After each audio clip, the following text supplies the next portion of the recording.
Omugandi abashomesa igana 40 kurwa mu mashomero gatari gamwe na gamwe batendekwa okugunjwa mu nkora y'engendero hensya omu mashomero ningashi new curriculum.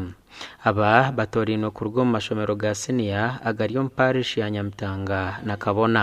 In the new curriculum turebe mu babashomesa bakinde challenge. So amuda enzira kuyamba community ya Nyamitanga. Ugaje training y'abashomesa abo muri Nyamitanga. Kageraho karavani.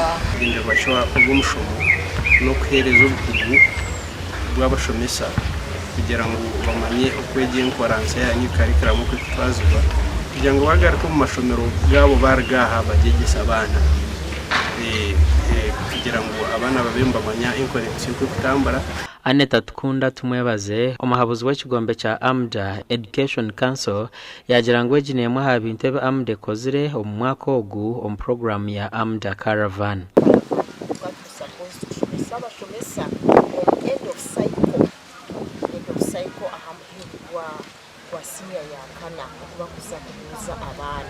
Bwabashomesa bayetabo mu mushomogu basima AMDA ahabo kutamwe empiha zabo okutungura ebyo bwegese.